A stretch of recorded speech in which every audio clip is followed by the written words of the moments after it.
Here we go, boys. It's time to showcase Kawerik in Azimanak Hunt. At the table, we have Charles, Seaside Bellona, Kawerik, and Angelic Montmorancy. I just want to showcase his damage here. We have two sources of dispels with Charles and, of course, Kawerik. I didn't change his gear. It's actually working. It's working. We're getting some health from the memory imprint of Seaside Bellona. And I'm okay with that. I mean, I don't want to increase his effectiveness. I don't want to increase his survival if I don't have to, because what that means is, well, his offensive power will drop, and I don't want that. So that's his stats. Pretty high on the offensive side. Of course, defensive not so high. Defense is, well, he's a mage. Pretty high amount of base defense. The health, on the other hand, is quite low, but it's together is good. Okay, it's good. It's okay. It's manageable. Caladra is the artifact I'm gonna be using because the boss doesn't have much health. So let's see if it actually, well, how much damage we're able to deal. Now we do have to take out the cocoon, so I have him at plus 15. I did showcase him in Golem 11 and in Wyvern 11, guys. Wyvern 11, you can check it out if you want to see his damage against defense broken with the target debuff plus speed buff on himself from Yuna and attack buff. And sometime he did get the greater attack buff to trigger from the exclusive equipment of Yuna. So check that out if you still haven't. Now we have Charles. And then it's Angelic Montmorancy before we head in there. So Charles, he doesn't have any speed at all.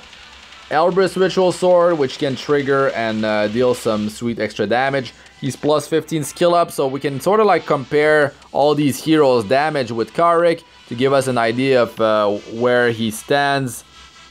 Now Angelic Montmorancy.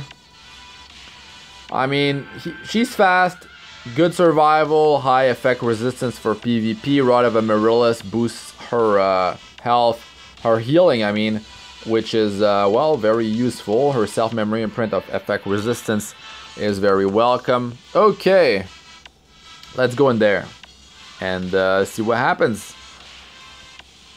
So, of course, it's not going to be as much damage as the Wyvern video because, I mean, that was like the perfect setup there because I just wanted to finally have a damage test to really like sort of like benchmark him. And the thing is, in Wyvern, you don't deal as much damage as Ice Heroes. Ice Heroes deal 30% more damage, right? Against the boss because they're at elemental advantage, and that's the way it works. And in Golem, fire deals 30% more damage. Banshee, it's earth. So of course you gotta keep that in mind when you're like when you see those numbers. Let's say like that situation happened, you know, you see the number in Wyvern and then you could be like, well, that's gonna be 30% more in Golem, basically. Not exactly, because the Golem doesn't have the exact same defense as the boss in the Wyvern, but yeah. The Wyvern does. The thing is, another thing you have to consider is that Daydream Joker is much more powerful in Wyvern because the health of the boss is higher.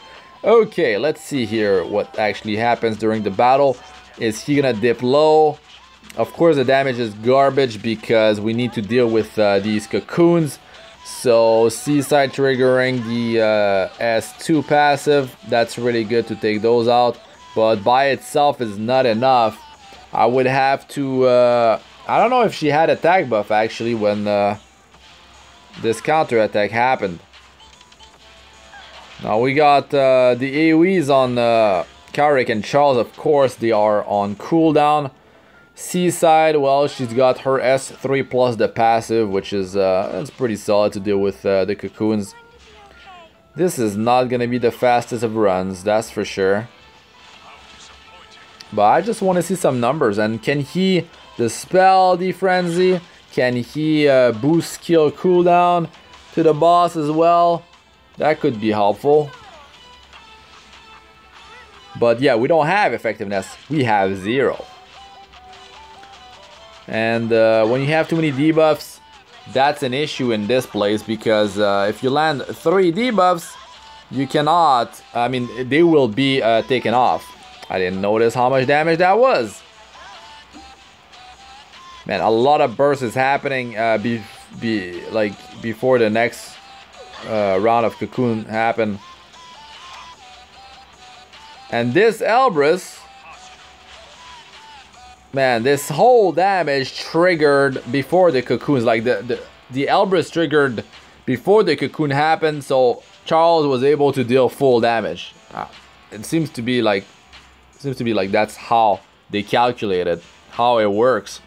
Okay, the damage was definitely not so high, but gotta keep in mind that Charles, he went crazy with he got some Elbrus triggers, and he was going from skill 1 into skill 2 as well. Big boost of damage right there. So Kawerik, I didn't build him like with crazy speed. I would say that in Azimanak Hunt, yes, I would definitely boost his speed higher if he was the soul dispeller in here and I need to deal with frenzy. So you might want to increase his speed, put speed boots on him. For this set, I would go speed set. Speed set gives you a lot of value. I mean, 119 base speed. That's a lot of extra speed because of that speed set. I'm using attack and crit chance set just because that's what I have available. This is my 3rd account on the Europe server. If it was global on my 1st account, I would have much better like speed, and the gear would be better because this server is newer. But it's all good. It's all good. Okay, well, gotta deal with those cocoons. Nothing will really happen till then, but we're still able to sort of like deal okay-ish damage to the boss even though the cocoons are up. I should have went with a team that has more AoE damage, but these are the heroes that do have the gear on. It's not a free gear removal event right now, so gotta save up that gold, baby. Gotta save up that gold. Always need gold for everything. Okay, he's getting babysat by Angelic Montmorancy quite well. He's not really dipping low in terms of like health, but man, those cocoons need to rip ASAP. The consistent AoE damage happening is, of course, Seaside Bellona's skill 2. We all know about it. We all know how overpowered it is. Well, the whole hero. Defense break. Oh, man.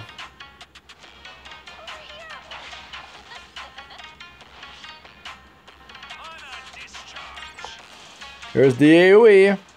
Oh, he can definitely one-shot these ads. That was close to 10,000. Here goes Charles.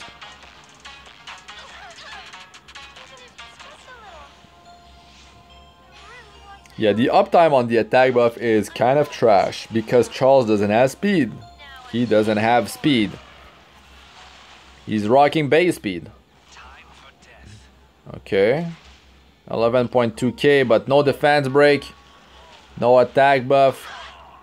No target debuff. But now 3 debuffs and everything gets cleared. There's already 2. I could definitely turn off the skills of Seaside Bellona actually.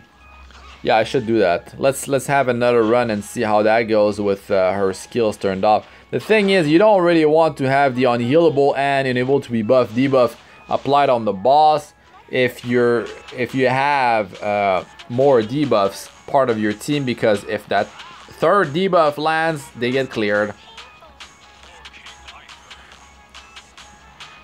The unable to be buff debuff is actually helpful, so the boss doesn't get frenzy. It's not so bad. I don't know. I don't feel like he was doing too good, but yeah, I mean, he's beating Charles. He's beating Charles. Okay, now with Seaside skills turned off, should be better. It's gonna have a higher uptime on the target debuff as well.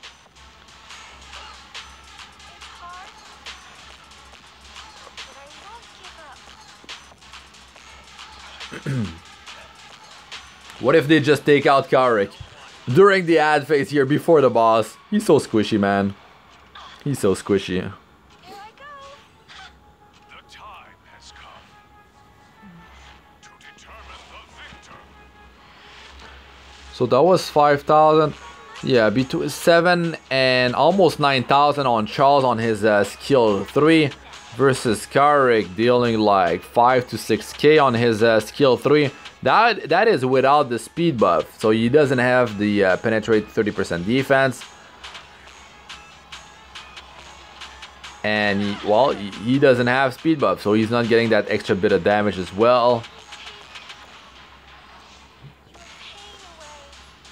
Yeah, man, that attack buff uptime is like complete garbage on Charles because he's on base speed, man. 0 speed increase. Oh my god. Not even 1 on his gear. Nothing. I was like, let's have him deal as much burst damage as possible. Let's just do that. As much damage per hit as possible. When he triggers that Elbrus and he goes from skill 1 into skill 2 to your face, that just hurts, man. And I was able to squeeze some effectiveness in there. I don't know, I like his build. He's got, what is it? Yeah, I mean, over 11,000 health. I would feel safer with more than that. That doesn't seem enough, really, for PvP. Gotta go like immunity set with, I don't know, maybe like a 14,000 health. Especially like, yes, he is getting defense buff when he does use skill 3, but oh my god, Kawerik. Kawerik! He's gonna die from the bleeds. He's gonna die from the bleeds. Okay, well, thankfully he was able to down these ads before getting killed, right? He might survive here. I mean, Angelic is faster and he doesn't have combat fitness. So, yeah, he's getting saved right here. Nice chunk of health back. Oh man. And the cocoons are coming back. Next pass, I guess. 11.3k. Let's see here versus Charles. That was like 8,000. But did Kawerik have attack buff? That's the question. No, he couldn't have it because we just did skill 3 with Charles. So he didn't have it. Yeah, that was some pretty good damage. That was his skill 2 though. I mean, yeah, it's a lot of damage. The multiplier is great. The damage scales based on the target's speed. Yeah, he did good there. It really depends. If like there's a window where the ads are down, like defense downs on the boss, especially if there's target debuff as well, like everything, like basically the stars are aligned, right? Then like he can shine. But if you're relying on his AoE to clear the ads, you gotta wait for that cooldown. And yeah, that's unfortunate. That is unfortunate. The thing is, you know what? If you don't rely on the damage from your artifact, right? What you could do is might as well go with the artifact that reduce cooldown, Ethica's Scepter. That will allow you to use your skills more often. Another option beside Ethica's Scepter, it's pretty good. I mean, it's really solid. 50% chance of decreasing skill cooldown by 1 turn at the beginning of the turn. Very, very powerful. Time Matter is another option for you guys. Reduce skill cooldown by 1 turn when an enemy is killed by an attack and increase the damage of the next attack by up to 36%. So you do need to, like, when you kill an ad, this thing will trigger. So I feel like it's gonna give you some extra damage against the boss because you're gonna kill both ads at the same time. So it's gonna be like extra damage against the boss afterward. And well, the skill cooldown reduction is really cool because it's getting your your skill 3 and of course skill 2 as well, you know, ready again. So when the ads are back, well, maybe your skill 3 is ready again, so you can AoE. So that's definitely a powerful artifact for that place. But Etika Scepter, man, that is definitely gonna allow you to go crazy with your skills. Of course, you kind of need some luck, but 50% it's pretty good, right? It's pretty good. So anyways, that's it for this one, guys. Thanks for watching. I'm Astranox. Like, comment, and subscribe for more. Press the bell icon to be notified whenever I release a new video, and check out my other videos. They should be showing up on the screen now. I got playlists of all sorts for PVE and PvP, Arena, Guild Wars, guides, tips, and how-tos, and Abyss Floor 62+. Join my Discord server. The link is in the description. We have over 1,000 members. If you want to get helped, or if you want to help the community, feel free to join us. I got best starter guides for my early to mid game players for fast progression.